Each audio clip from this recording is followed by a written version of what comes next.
Advanced Bambu Studio Support Settings. After checking on the Advanced Settings on the Supports tab, you get more options for your supports.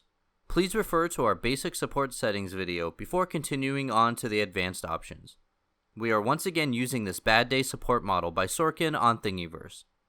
The top Z distance will be how far the support interface is from the underside of your print. For many other slicers, this works off of how many empty layers there will be, meaning it will always be a multiple of your layer height.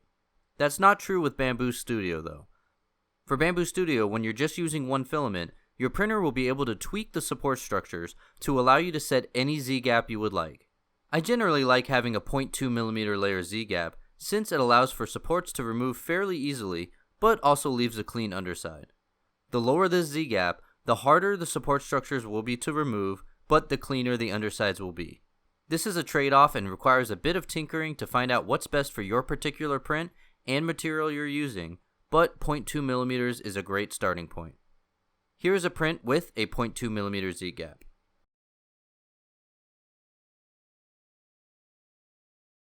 And then here's a print with a 0.4mm Z-gap.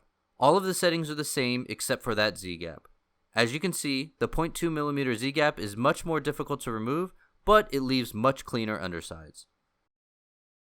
As a note, when you use multiple colors or materials, then your support Z-gap will be a multiple of your layer height, since the printer will require you to print a prime tower, meaning your support structure cannot have different layer heights than your main print. This means that if you're printing at 0.16mm layer heights, you will have to have your support Z-gap to be 0.16mm or 0.32mm. Bambu Studio will round up to the nearest layer height when using multiple filaments. In this example, a 0.16mm Z-gap might have the supports a little difficult to remove, and a 0.32mm Z-gap might leave slightly ugly undersides. This will of course depend on your particular model and material you're using, but you will have to factor this in when using multiple colors or materials. Now, before moving on to the rest of the advanced settings, you will actually notice that there are more settings that pop up if you switch from normal supports to either tree or hybrid.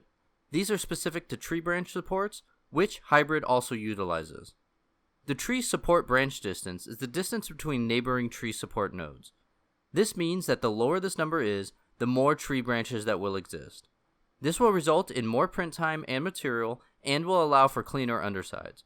The lowest you can set this is to 1mm, and when you set it at 1mm, it has very similar results as normal support structures. You won't be saving much on time or material. I believe that the stock 5mm is a good starting point. Going much higher and the gaps between the trees may be too far for clean undersides. The tree support branch diameter determines the initial diameter of the support nodes. The lower you set this number, the less material you will use, but it will also mean that the branches are not sturdy and may even fall over. Once again, I believe the stock 5mm is a good area to start. The tree branch angle refers to the maximum overhang angle that the branches of tree supports are allowed to take. This means that the higher you set this number, the more of an angle your branches will take. We can turn this as high as possible that will still allow for your print to complete properly, since a higher angle will mean less supports resting on the tops of your prints. In general, you can set this to as high as your particular material can handle angles at. This means you can go as high as 50 or even 55 degrees for PLA when using an active cooling fan, though I generally suggest sticking to about 45 degrees just to be safe. When printing with something like ABS that can't handle as steep of angles, I would suggest keeping this at the stock 30 degrees. This is one setting I could say that you can change from stock settings if you're printing in something like PLA with an active cooling fan. You shouldn't experience any difference in print quality going up to 45 degrees, and it should save you on a decent amount of print cleanup and potentially even material and print time. Tree wall loops refers to the wall count around the tree supports. You can keep this at 0 or 1, since if you're using tree supports with infill, you won't really need wall loops. And if you're not using tree supports with infill, the slicer automatically creates one wall loop. And then when it comes to tree supports with infill, I would generally suggest checking this off when using tree supports, but I will leave it checked on if you're using hybrid supports. This is because tree supports will come to a point and not require infill, and you could save on print time and material. but that isn't the case with hybrid supports, since they do not come to points and would require some infill structures. The base pattern is the pattern of your main support structures. To be honest, this won't matter too much if you're using a support interface. Any three of these should work, though rectilinear should print a bit faster.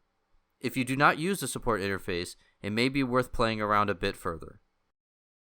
The base pattern spacing refers to the infill density of your main support structures. You basically want this infill as low as possible for the support interface to still print properly. The lower the number you have set here, the more infill the support structures will have. You can actually achieve a fine print at very high spacing that you essentially have no infill if you're using tree supports. But you can actually achieve this by just checking off the tree supports with infill box mentioned earlier. When using normal or hybrid, it's worth keeping this on the stock 2.5mm spacing. This is a low enough density that your support interface should print fine, but won't waste too much material. If you don't use the support interface, you may need to reduce this 2.5mm a bit, which is another reason using support interface can be beneficial. Support interface works as a denser barrier between your main support structures and the underside of your print. This exists to support the undersides of your angles without wasting an excess amount of material on your main support structures. You could set how many of these top interface layers you want.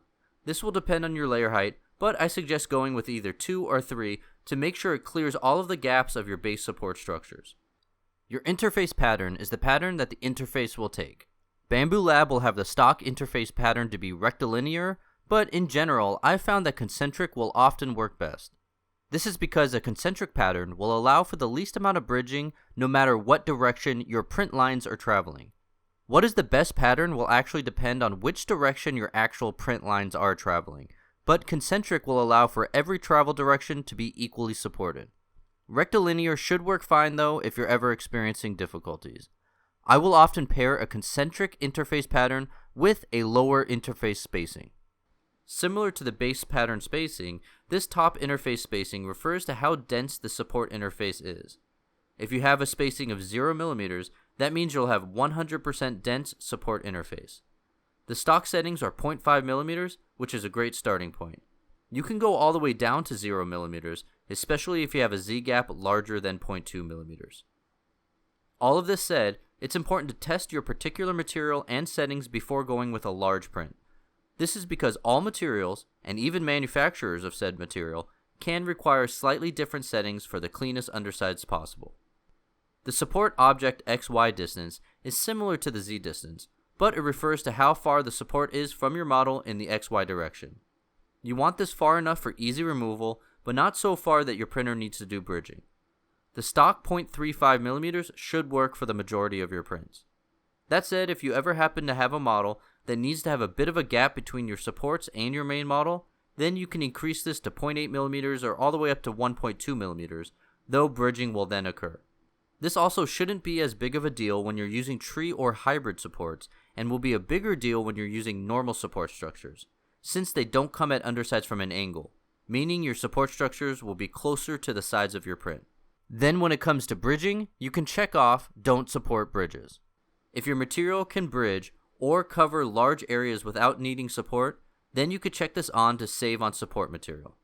This might be if you are printing models with small bridges and you're printing in a material like PLA. A part like that can bridge without needing supports, so if you have a model with sections like that, then you can have this checked on. That said, if you're ever confused and not sure, just leave it unchecked. Finally, thick bridges will allow for bridges to complete easier, but may have a worse look to them. If disabled, bridges will look better, but may not be able to cover as far of a distance.